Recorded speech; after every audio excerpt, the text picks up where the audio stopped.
Good evening everyone, I am Prachi Priyadarshini and I welcome you all to my YouTube channel News Insights. Let's decode the news for today, that is 22nd January 2021. The first news says that exercise Kavach is to be held under Andaman and Nicobar Command. Now what is this exercise all about? This exercise is basically being conducted to assess the joint war capabilities of all the three forces of India. Okay, and who will be taking part? Indian Navy, Army, Air Force and also the Indian Coast Guard. So, Indian Army is to conduct a large-scale joint military exercise Kavach in Andaman Sea and Bay of Bengal, which will be held under the aegis of Andaman and Nicobar Command, and it will involve Navy, Army, Air Force and Indian Coast Guard, and it is to find the joint war capabilities of all the three forces of India. Now, what is this ISR system? Apart from this Kavach exercise, also ISR exercise will also be held, and what all equipments we are using? The Heron unmanned vehicle of Indian Air Force has been assigned the task of intelligence and surveillance, and the ground-based ISR capabilities of India includes Daksh, which is a remote ground-based sensor. The regiment of artillery is using Israeli associated SATA. And what is SATA? That is a searcher for surveillance and target acquisition. So basically to fine tune and to assess our capabilities in the time of some war, we are conducting this exercise. This is basically a practice exercise, but you need to know the place and also under which authorities it is being held, and also what are the components of our military that are taking part. Alright, so moving on to the next news. Abell 370, NASA shares pictures. Now, NASA has recently shared the pictures of a huge cluster of galaxies called Abell 370. Now, what are galaxies? Galaxies are billions of stars, clouds of dust and gases. They form together a cluster which is known as a galaxy. Basically, it is a stars that are found in groups. So, our solar system is also in a galaxy. What is the name? The name is Milky Way galaxy. Alright, so what is about Abell 370? It is a galaxy cluster located 4 billion light years away from Earth, and the galaxy cluster is located in the constellation called Cetus. Now, what is a constellation? Though you can always see the stars are always scattered in the sky, but still if you see closely and you try to locate, there are certain patterns that they are following. Patterns, basically they are imaginary shapes. Somehow they are following a certain pattern, so they are called as constellation. The most famous one constellation is that Big Bear constellation, or we also say the group of 7 stars, all that is Saptarishi. Okay, so that is constellation, basically group of stars that are forming a certain pattern. So now Cetus constellation is located in the region of the sky where the other constellations such as Pisces, Aquarius and Eridanus are also located. The core of Abell 370 is made up of more than 100 galaxies. The galaxy was catalogued by George Abell and hence the name. So basically NASA has shared pictures and these were the details about it. Now the next news. The next news says Rattle Hydropower project. Okay, this one is very important. It is related to environment also, and also the bilateral relations, and also you should know about the river system and the Indus Water Treaty. So I have tried and highlighted all the points whatever I could make in short. So let's first understand what is a hydropower project. Now the Union Cabinet has recently approved the Rattle Hydropower project of 850 megawatts which will be constructed on River Chenab. And it is a joint venture of Jammu and Kashmir State Power Development Corporation and National Hydroelectric Power Corporation. The equity distribution I have already written. It's 49% for J&K State Power Development Corporation and 51% for National Hydroelectric Power Corporation. Now the project is expected to provide direct and indirect employment to more than 4,000 individuals and aimed to be commissioned within 60 months. It includes 133-meter tall gravity dam and 2 power stations. Now this project, the foundation stone was laid by our former Prime Minister Manmohan Singh in 2013, and it is also based on River Chenab that comes under the Indus Water treaty. Now what was this Indus Water Treaty? This Indus Water Treaty was a treaty done between India and Pakistan, which was brokered by, matlab conducted by and helped by the World Bank. Now under this treaty, the western side of rivers, that is Indus, Chenab, Jhelum, were allocated to Pakistan, and the eastern rivers such as Beas, Ravi, Satluj were to be used by India. Now since India is constructing a dam on Chenab that was given to Pakistan during this Indus Water Treaty, so obviously Pakistan has raised an objection. Now it is saying that अभी जो ये dam बन रहा है Rattle hydropower project, it is being done to violate the treaty. But the treaty also says that water can be used by India for specific domestic and agricultural use as provided by the treaty. वो वहां पर ऐसा कहीं भी नहीं लिखा है कि we cannot touch the water or we cannot construct a dam. It's just written कि अगर हमें अपने domestic या agriculture use के लिए चाहिए है तो we can use it. And so the eastern side rivers such as Beas, Ravi, Satluj जो कि इंडिया को मिली थी, उस पर इंडिया ने डैम्स भी बनाए हैं, like Bhakra dam on Sutlej, Ranjit Sagar dam और Thein dam on Ravi and Pandoh dam on Beas. Now about this Ratle hydro power project, why is this being constructed in the joint venture? क्यों इसमें जम्मू एंड कश्मीर का स्टेट पावर डेवलपमेंट भी है और national hydro electric power corporation भी है with equity share of 51%. ऐसा क्यों हो रहा है? Because as you can see, the central government has approved rupees 5,281.94 crore investment for 850 megawatt Rattle hydropower project in the Union Territory of Jammu and Kashmir. This project is located on Chenab River and Kishtwar district.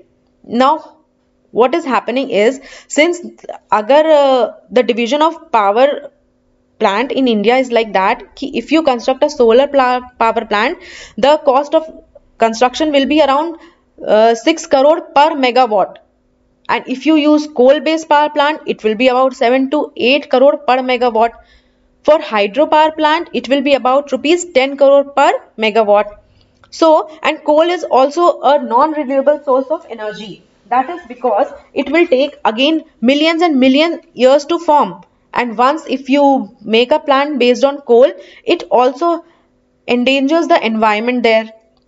Though hydropower, so now hydropower plant is being constructed, so naturally the cost of construction, like about rupees 10 crore per megawatt, will be very costly, and hence the electricity that it will be produced will also be costly. So any power distribution company like Discom in India, why will they buy electricity from a plant that is giving them at a higher rate? But the government has to initiate, has to provide incentives if a power plant or if any dam is being constructed, keeping in mind the environmental issues. Agar hydro power plant banega, though it will be costly, but it will not harm the environment utna to that extent jitna ki coal based power plant karega. So isliye government has to intervene. Hydro plants are expensive, electricity will be costlier, and company in India will buy electricity from coal based plants only. इसीलिए central government ने Jammu and Kashmir को support किया है by giving a grant of 776.44 crore in building this project. All right, so next move on to the next news. Gujarat horticulture development mission. Now this mission, under this mission, the Bhagayat Vikas mission is basically for the growth of medicinal and farming plants. Okay, this is for farmers, ताकि जो state government की जो waste land है उसको farmers को दिया जाए 30 years की लीज पर, और उस पर जो है हॉर्टिकल्चर क्रॉप्स उगाई जाए. हॉर्टिकल्चर क्या होता है? The basically it is the practice of growing flowers, fruits and vegetables. Okay, you cannot grow cash crops. Now what are cash crops or grains? Cash crops are those crops which are grown specifically for the purpose of selling them and making profit. So what are the cash crops in India? They are sugarcane, jute, tobacco, oil seeds and so on. And grains भी इसीलिए हम उगाते हैं like wheat, rice and all, because they are being grown commercially for selling and for making profit. But यहाँ पर you can, if government is giving you the land for 30 years, you cannot grow any cash crops or grains. They are to be used only for fruits and vegetables and plants of medicinal purpose. and they will also be giving priority to farmers to use sprinkler and drip irrigation so that the water can be saved. It will also be lent to them on a waived off plan, that is the tax will be waived off. And similarly, the Gujarat government has launched a portal also, that is the Khedut portal. It will be providing the information about various schemes related to farmers like weather conditions, market price of the crops and many more. So basically it is a good initiative, a very well designed good initiative in the field of agriculture, which is already suffering many setbacks. All right, though India was and is a agricultural country, but still our जो हमारा agriculture है वो उतना progress नहीं देख पा रहा है. It is all till now also it is a neglected sector. Okay, so initiative like these are very important. Okay, so the next news, the National Democratic Front of Bodoland. Now, Assam Chief Minister Sarbananda Sonowal recently provided 4 lakh rupees to around 1279 surrendered cadres of NDF of Bodoland. Now, what is this Bodoland? It is an armed separatist that seeks to obtain sovereign Bodoland for the Bodo people. And the government of India has designated the National Democratic Front of Bodoland as the terrorist organization. Now, what happened was in 1996, the NDFB had established 12 camps that was along the Bhutan-Assam border. And the Bhutan government launched Operation All Clear to drive them away, and also the Indian government has launched Operation Bajrang and Operation Rhino against the Assam separatist groups.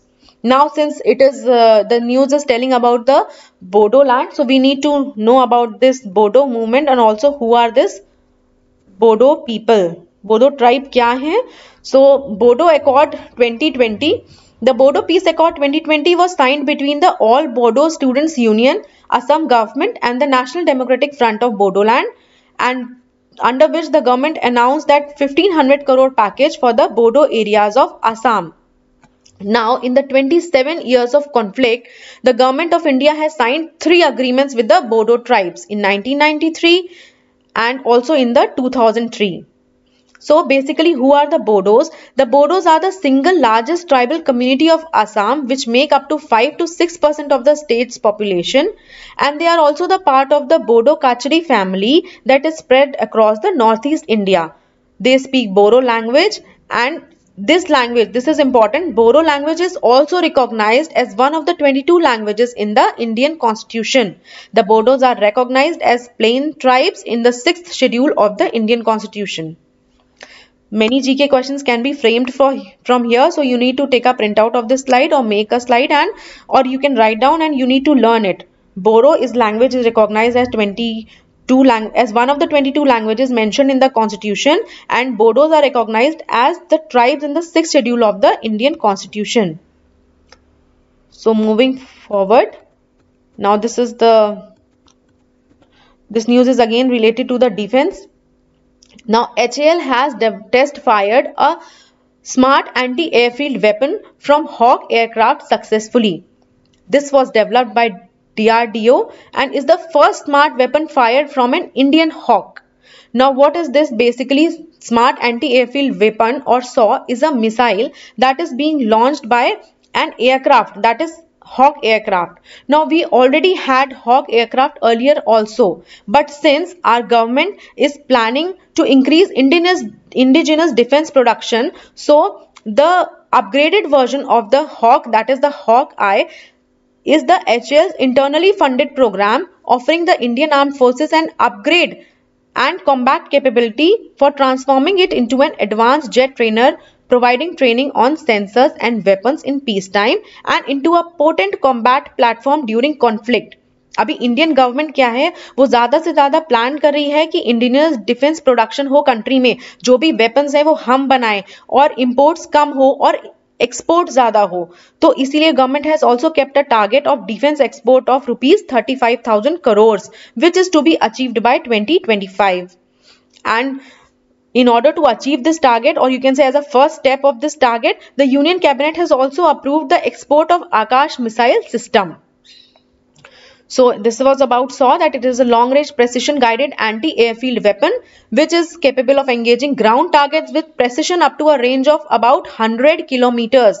And you can say it is also a bomb which is designed to destroy targets such as bunkers, runways, reinforced structures and aircraft hangars. Alright, so this was all for today and I hope this session has helped you. Please like, share, comment, and also I would love to know how you're feeling about these sessions and all, and please let me know. Thank you so much for watching and please prepare for your exams nicely and wisely.